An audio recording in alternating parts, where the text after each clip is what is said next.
once again to the upper room, and today we're actually in the very last part of John chapter 16.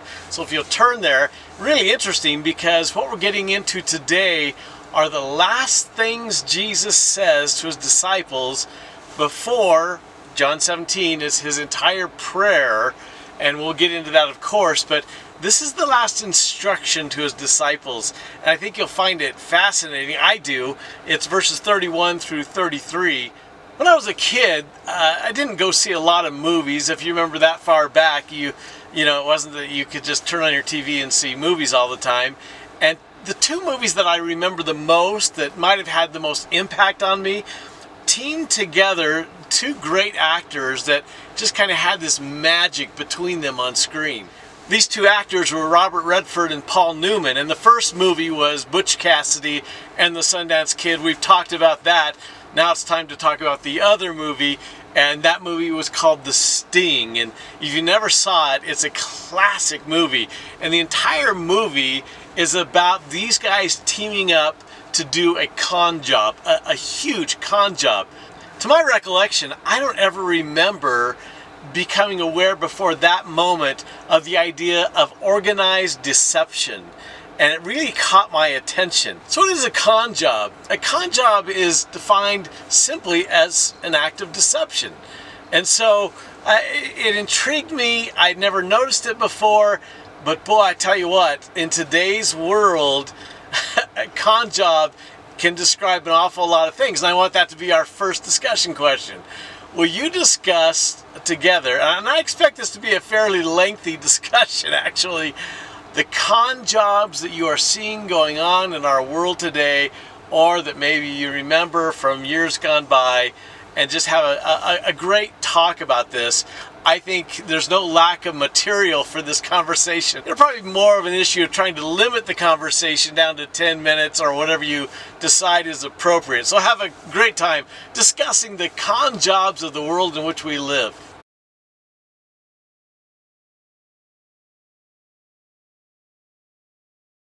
Okay, I bet that was a lot of fun. I hope you included, of course, most advertisements, most commercials are basically con jobs, right?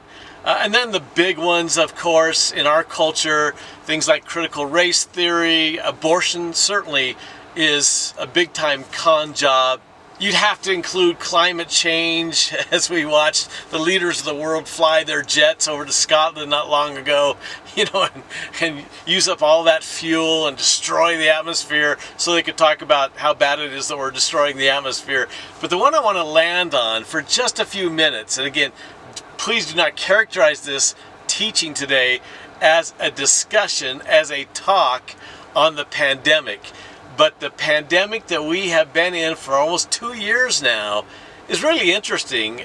There are so many aspects to what I believe is a big time con job. And again, this caveat, of course, the virus is real. The virus is dangerous to a small amount of people. And it's been a part of our lives for almost 2 years. So I want to give you what I think are the 5 steps that they've used to make this a big con job. And again, you don't have to agree with me, and this talk is not about this, it's just to get us where we want to go. Okay, so I believe it started with the creation of a crisis. And if you do the research, you'll find, unfortunately, that the United States very much was in the funding and I believe the planning of engineering this virus, and now the only answer they'll allow to the virus, and that is the vaccine, of course. So it started with creating a crisis, and if you do much study with Marxism, you know that that's essential if you're going to unseat a culture. You begin by creating a crisis. Next, I believe they capitalized on fear. A poll was done of a large number of people and found that their greatest fear was about their own or loved one's health. And so preying on that fear was really essential. And then they had to cancel truth. Now, what do I mean by that? There were numbers that were added, as we know now, added to the number of death toll. And now that the vaccine is out, you don't hear about those numbers anymore. Although I did see some numbers out of Europe. 1.16 million people in Europe have had an adverse reaction to the vaccine, which again is the only answer they'll allow for this virus. That being said, you know that in our country, they're not going to talk about any adverse reactions to that. That's all part of canceling truth. Those things can't be talked about. Other therapies cannot be talked about. The fourth step, I believe, in this big con job is to control the conversation. That kind of goes along with the last, but you know now that there are just some things you can't talk about, that the big tech and the media, the government won't allow us to talk about certain things. We know better than that now, and that's the fourth step. Now the fifth and final step, which I think is coming, is the collapse of the culture, and to replace it with something else gets back to our conversation about Marxism. Okay. Now, I'd love to go more in depth on this. We're standing in front of St. Mary's Hospital. There's a reason for that here in Grand Junction. St. Mary's Hospital is the most well-known hospital. It's an excellent hospital. In fact, we have someone very dear to our heart who works in this hospital. So I'm not here to defame this hospital. Our hospitals have been bribed by our government. It's part of the big con that's going on, and I call this the big con because it really has affected every nation on the earth, I believe, to some extent, and it's bigger than anything we've seen in our lifetime. So I gave 2.5 pages of this research to your leaders. You can use them however you want. The leaders can just hand them out to you. You can discuss them. You can do nothing with them if you want. But I don't want that to be what this message is about. It's not about that, but it does serve as our entranceway back in to the upper room, where, believe it or not, there's an even greater con job.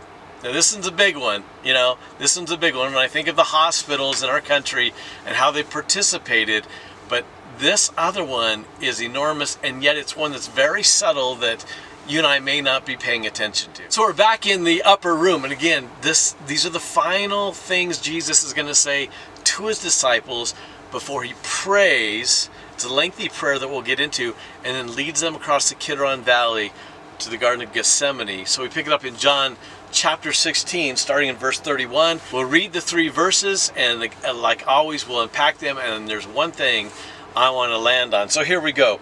Jesus asked, "Do you finally believe? But the time is coming. Indeed, it's here now, when you will be scattered, each one going his own way, leaving me alone. Yet I'm not alone, because the Father is with me. I've told you all this so that you may have peace in me. Here on earth you will have many trials and sorrows, but take heart, because I have overcome the world." We're going to look at 4 elements are there in those 3 verses, one by one. And again, I think it's the third one that we're going to land on heavy duty today and examine. So the first one that is really the most important question of all time, actually. Let's go back to it. It is this: do you finally believe? Do you finally believe? Now, if you remember, we've talked about this word believe, and it's kind of a dangerous word for us because we tend to think of it as just an intellectual agreement. Do you believe in God? I intellectually agree there is a God. That's not what is said when he uses the word believe. The word, again, is a Greek word I've shared with you before, pisteuo, which means trust, to put your trust in.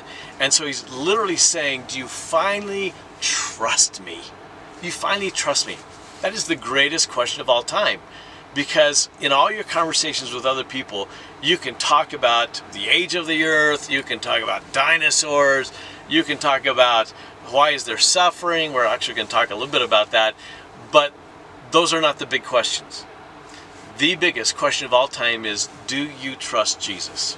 Now, of course, if someone doesn't believe Jesus really existed, that's another conversation. Most people understand unquestionably that Jesus did live, and then the question becomes, who do you think he was? But then the biggest question that has to be asked, do you trust him? What does that mean?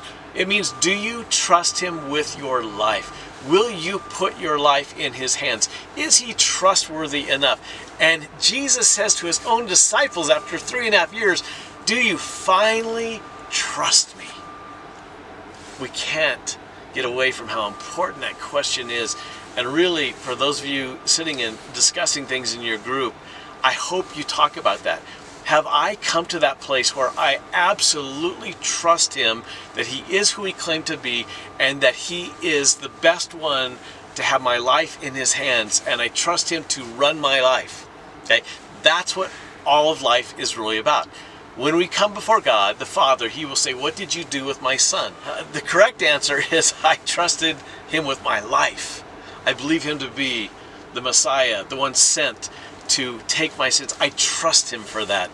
Any other thing that we say, like, well, he was a good prophet, he was a good teacher, he was a nice guy, doesn't wash. This predominant question must be asked and must be dealt with. You might remember the old movie, The Jungle Book, if you remember that, the animated, and I don't know about the recent ones, but the old one had a scene where the snake sang a song. And it started with this, trust in me, just in me, and he's kind of, slurring his words like a snake would. And it's just a creepy moment, right? And that is really harkens back to the Garden of Eden, right? Where the serpent is saying, trust in me, just in me. That's where the big con job started. And so we have this problem, this challenge to trust. People really aren't always trustworthy, are they? And so what do we do with this idea of trusting Jesus with our entire lives? Today in our discussion, I'm going to be referring to the late Dr. Larry Crabb's book, Shattered Dreams, very often. In fact, we'll end with that today. But he has so much to say about this concept that we're going to land on. And here's what he says about the idea of trust.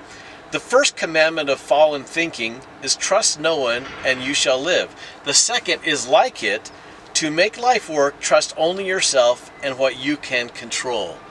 How many of us really believe that? I can really only trust myself and what I can control. You might remember when Jesus' friend Lazarus, one of his best friends, died, or as he said, fell asleep, and he got there after they'd already buried him. You might remember that his sisters, Lazarus' sisters, came out to basically greet Jesus, but also confront him as to why he didn't come earlier and make a difference, as though he can't make a difference now. I pick it up in John 11:25. Jesus told Martha, I am the resurrection and the life. Anyone who believes, read, trusts, anyone who trusts in me will live, even after dying. Everyone who believes in me, read, trusts, will never ever die. And then he asks this question to Martha. Do you believe in this, Martha? Do you trust in what I just said? So in those two verses, 3 times, Jesus uses the word pisteuo. Do you think this is a big deal? It's a huge deal that we learn to trust him. And that's what he's challenging Martha with. And then Martha responds this way in verse 27. Yes, Lord, she told him, I have always pisteuoed. I'd always trusted in you. For you are the Messiah, the Son of God, the one who came into the world from God. The problem, again, is that trusting is dangerous business.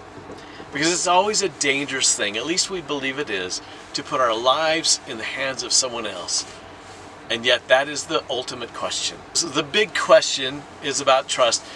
The second element that we see here is the predicament. That shows up in verse 32. Let's read it. And Jesus says, but the time is coming, indeed it's here now, when you'll be scattered, each one going his own way, leaving me alone.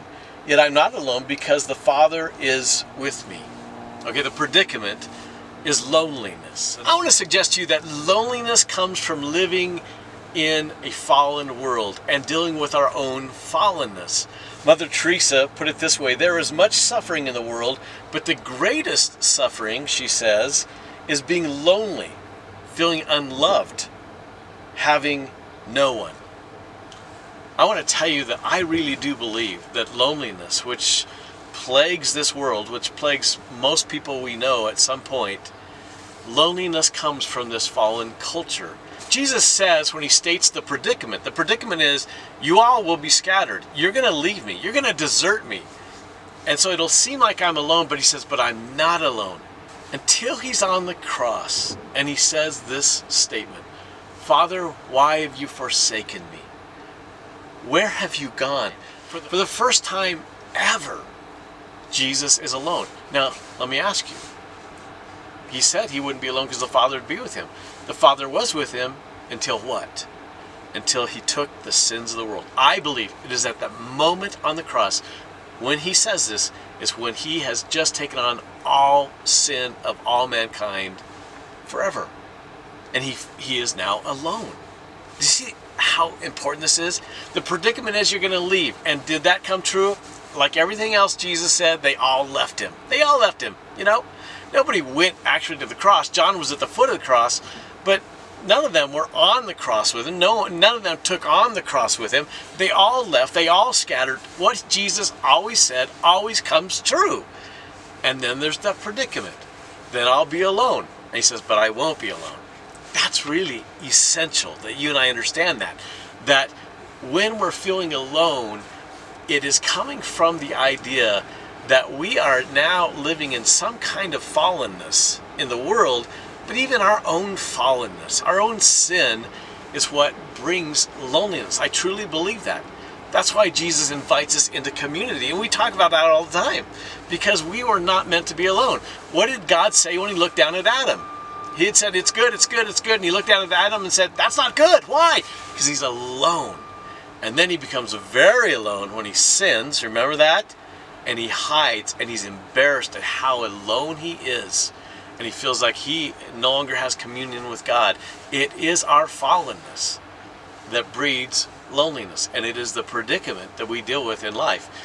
Jesus dealt with it by saying, no matter who's around me or not around me, the Father's always with me, and it was true until he took on our sins. Okay. Let's move on to verse 33, the very first part of it. We're going to call this peace in the midst of peril. Let's read it together.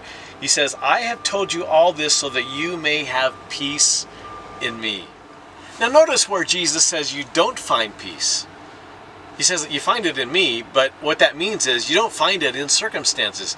Most of us, if we're honest, find peace, we want to find peace in the circumstances of life, and that's why it's so evasive to us. So, next discussion question, honestly, when you are searching for peace, where are you looking? Okay, I'm guessing that was a kind of a challenging discussion question because it's really difficult for us to be so honest as to say, I seldom find my peace in Christ. Not that you can't find it there. I look to the world. I look to the circumstances of the world to be right for me to have some peace. And so few of us truly have peace. I don't actually know that many people who have absolute peace about life. Let me give you some examples. Lloyd Corey put it this way: peace is the brief glorious moment in history when everybody stands around reloading. H.G. Wells was very candid when he said, I cannot adjust my life to secure any fruitful peace. Here I am at 64, still seeking peace. It is a hopeless dream. Let's finish a little bit lighter with Don McLean, who said, Washington has a large assortment of peace monuments. We build one after every war. Okay, you know what I think, quite honestly, if I can be candid with you, I think most of us pretend to have peace. And we do it so much we don't even know we're doing that. Now in the world we live in, we know that hardly anybody has any peace. But those of us who follow Christ have every reason to have absolute peace, but I find that most often we're pretending, and that's a dangerous place to be for those of us who follow Jesus. John Ortberg, in his book, Everybody's Normal Till You Get to Know Them, says this: the tendency to hide is so strong that psychologists sometimes speak of the imposter's phenomenon, the universal sense that at some level I'm faking it. That if others knew the truth about me, the jig would be up. The con would be up. Sometimes we're doing a con job by saying, oh yeah, I've got such peace about things, when in fact we have no peace at all.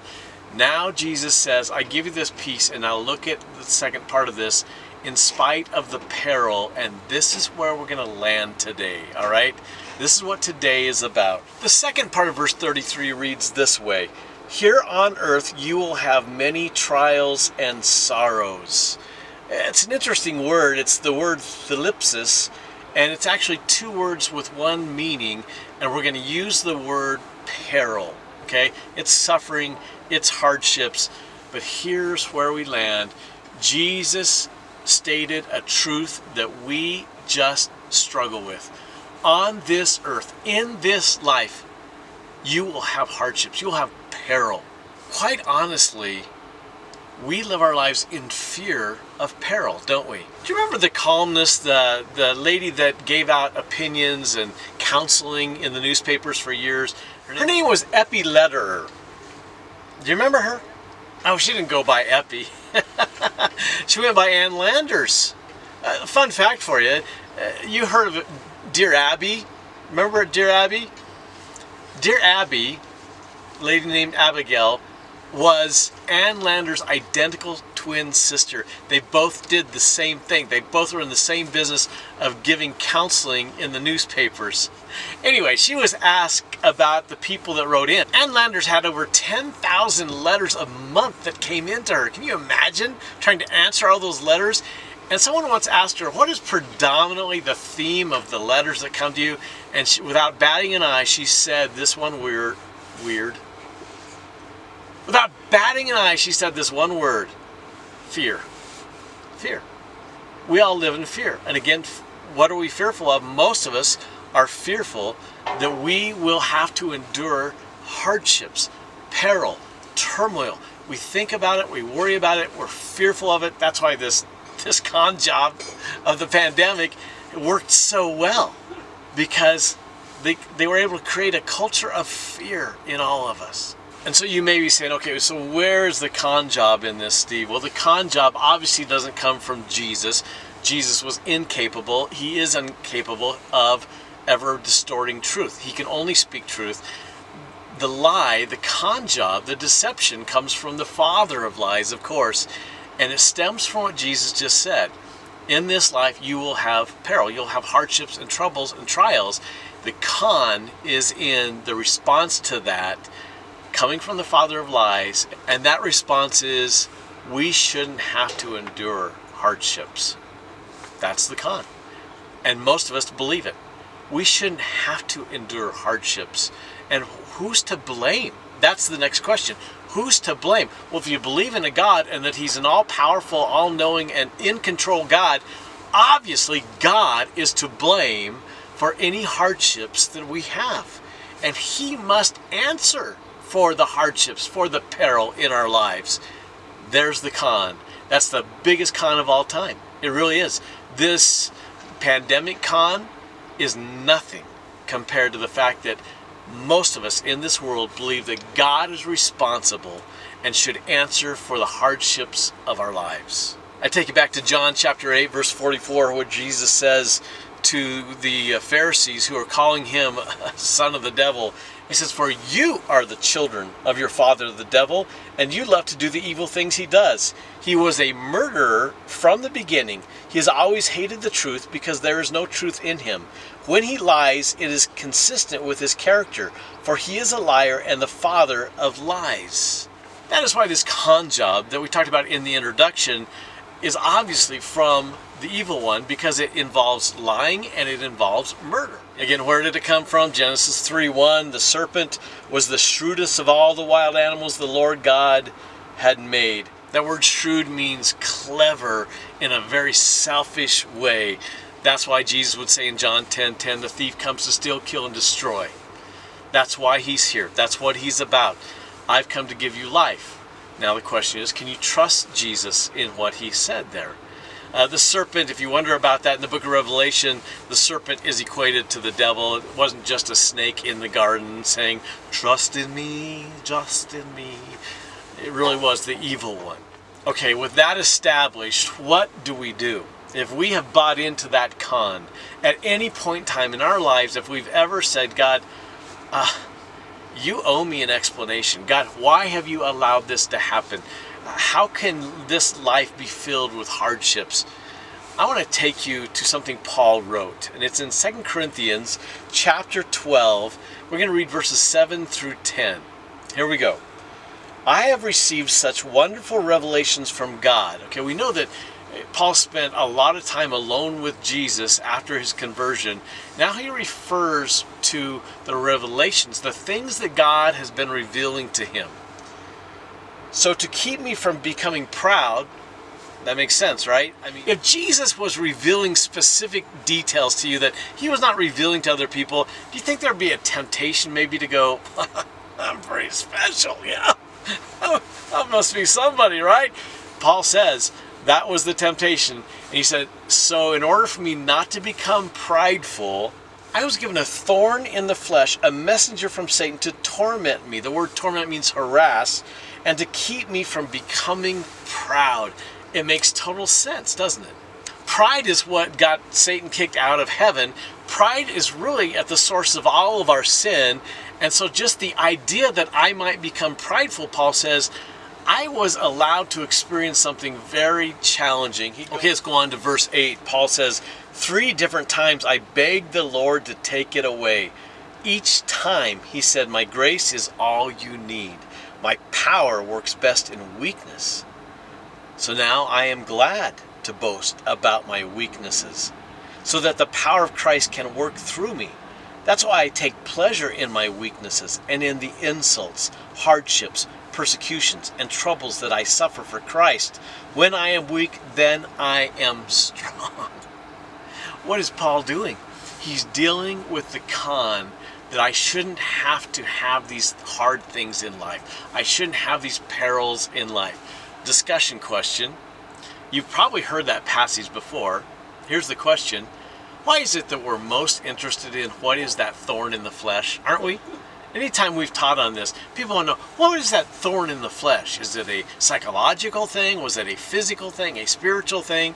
Why is it we're most interested in the thorn in the flesh, not near as interested in the grace is sufficient line from God? Talk about that if you would.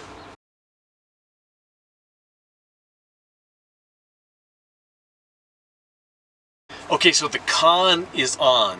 Blaming God for the hardships of life, thinking that he owes us an explanation, he should be bailing us out, he shouldn't be allowing these things to happen to us. And here's what it sounds like. Are you ready? You may have heard this, you may have said it. You know, if God was a good God, ... fill in the blank.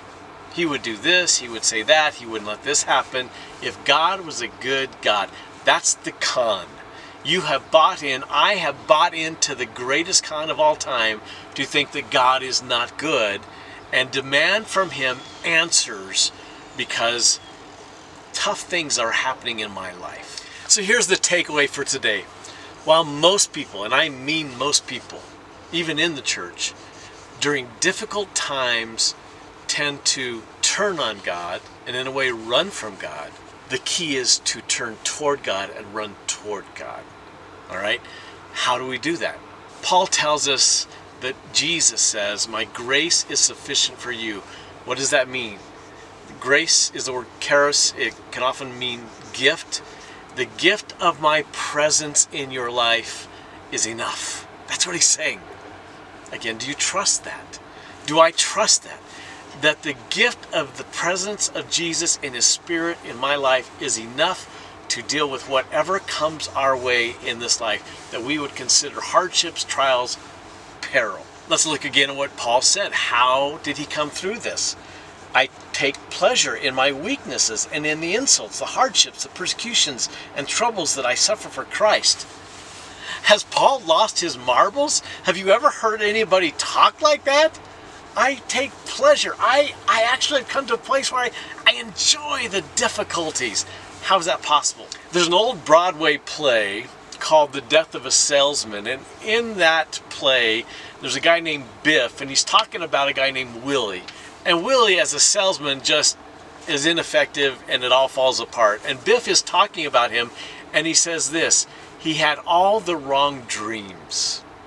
This is where I want to land. Is it possible that we are unable to react to the hardships of life in the way that Paul did because we have all the wrong dreams? That's why I go back to the book by Dr. Larry Crabb, Shattered Dreams, where he exposes this idea. He calls them higher dreams. I want to call them kingdom dreams. Is it possible that you and I are not having kingdom dreams? Now you know when I say dreams, I'm not talking about what happens at night when you're sleeping. I'm talking about aspirations, about what we want to have happen in our lives. Do we have kingdom dreams or do we have cultural dreams? See, it's the cultural dreams that lead us to turn on God and say, God, you're responsible for this. You could stop it. You're not doing that for me. You need to answer to me. Those are cultural dreams because my life has been interrupted. The pleasant, pleasurable life I thought I had, that I want, is not possible, and you're responsible. That's a cultural dream. That's someone who has cultural aspirations. To have kingdom dreams, to have kingdom aspirations, is to have a higher dream of, God, you are good. No matter what goes on in this world, you don't have to answer to me. Again, going back to Dr. Larry Crabb, unbroken people, happy folks who enjoy their blessings more than the blesser, say thanks to God the way a shopper thanks a clerk. We desire to have lives where we don't end up broken. We don't want to be broken. We want to pretend like we're not broken, that everything's good. We have that peace, right, that we don't really have. There's something that happens when we become broken people in the good sense, in the sense that Jesus was talking about in the Sermon on the Mount, right? When he said, blessed are the poor in spirit, he's talking about the broken people. Back one more time to Dr. Larry Crabb. I've come to believe that only broken people truly worship. The greatest blessing is no longer the blessing of a good life. It never was. It is now the blessing of an encounter with God. Shattered dreams are God's unexpected path to joy. Listen to that one more time. Shattered dreams, if they're cultural dreams, provide the unexpected path to joy. I would add to peace. So the challenge is that we become the kind of dreamers that God meant for us to be. That we dream of a kingdom where God is truly good, and that no matter what goes on in this cultural world that we live in, this corrupt and dying world, it doesn't change who God is or how I feel about God or what I think about God. Now, the last element in Jesus' final teaching to his disciples is what we're going to call a prompting and a promise in verse 33. Very simply, he says, take heart because I have overcome the world. I have conquered the world. Remember, Jesus as outside of time, so he can say it's already a done deal. Take heart.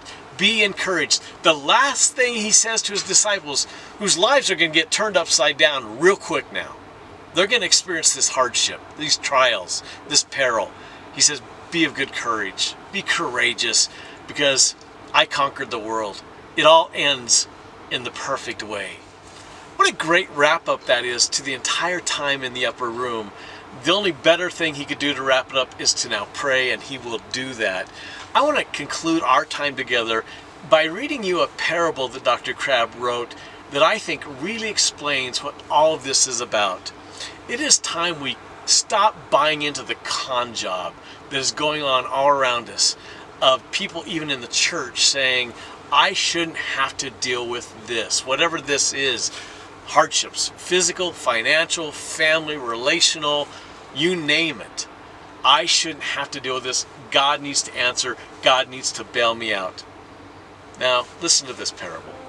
The man's life was pleasant, so too was his worship. The two always go together. God was not pleased, so he allowed the man's life to become unpleasant. The man responded at once with shock. How can this be? How could this happen in my life? Beneath the shock, the man was smug, but he could not see it. He thought it was trust. This will soon pass. God is faithful. Life will again be pleasant. His worship remained shallow. God was not pleased, so he allowed more unpleasant things to happen in the man's life. The man tried hard to handle his frustrations well, like someone who trusted God. I will be patient, he resolved. But he didn't notice that his efforts to be patient grew out of the conviction that a pleasant life was his due. He did not hear his own heart saying, if I'm patient, God will make things pleasant again. That's his job. His worship became a way to convince God to restore his pleasant life. God was not pleased. So he pulled back his hedge of protection around the man a little further. The man's life became miserable. The man got angry. God seemed unmoved, indifferent, uncaring. Heaven's door slammed shut. The man knew he could not pry it open. He could think only of better days, not of better days coming, but of the better days before. Days that no longer were and that showed no signs of returning. His highest dreams were a return to those days, to the pleasant life he once knew, when he felt what he had called joy. He could not imagine a higher dream than going backward to what once was, but he knew life never moved backward. Adults never become children again. Old people never recover the energy of their most productive years.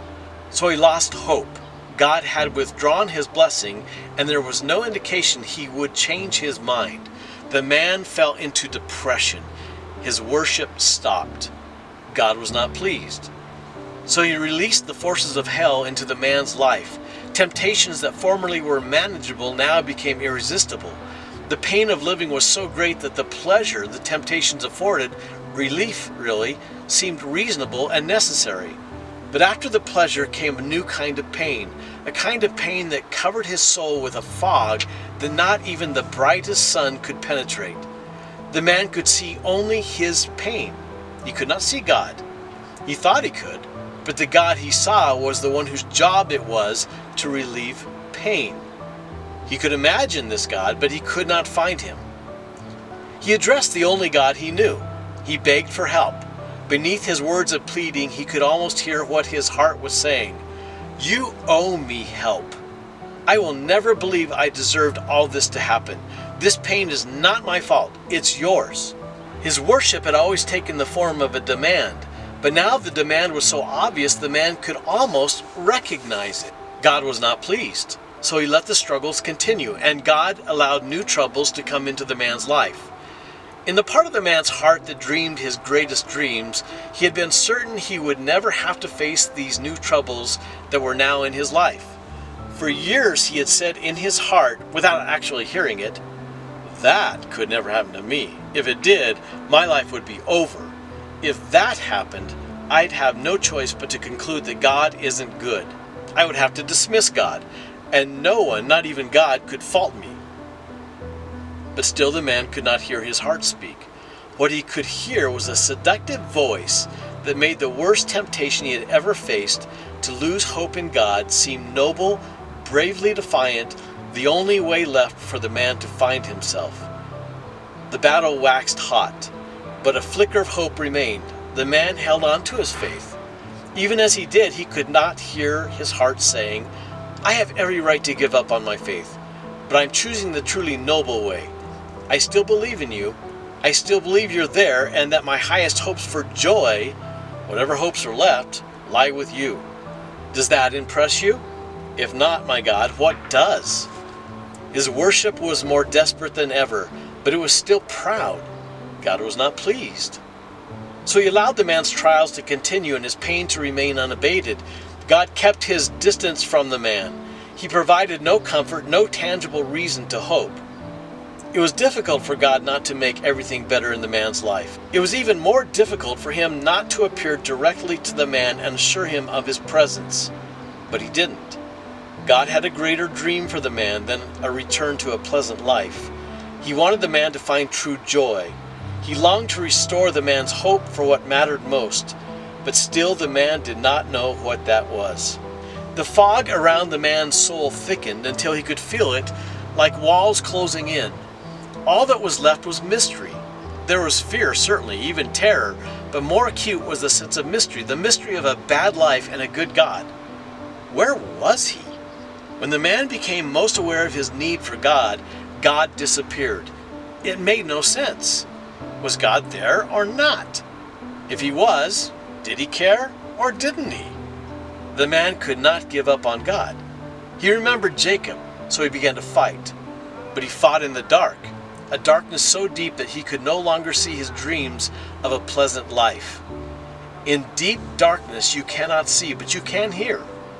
He could hear for the first time what his heart was saying.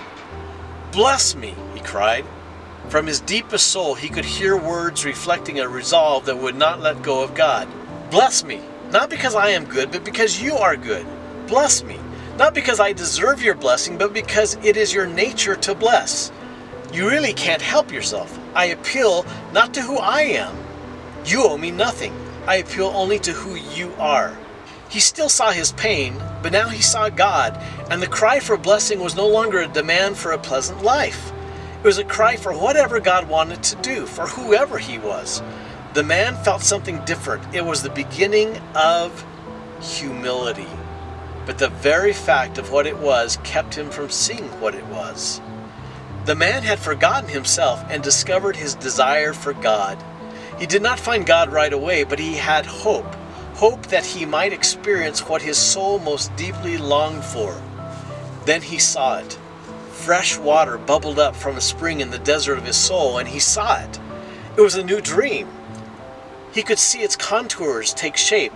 It was a dream of actually knowing God and representing him in an unpleasant world. The dream took on a specific focus. He saw how he could know God and present God to others in a way that was his way and not someone else's. It felt like coming home. He realized immediately that his power to speak on behalf of God to others in the midst of their unpleasant lives depended on his speaking from the midst of his own unpleasantness.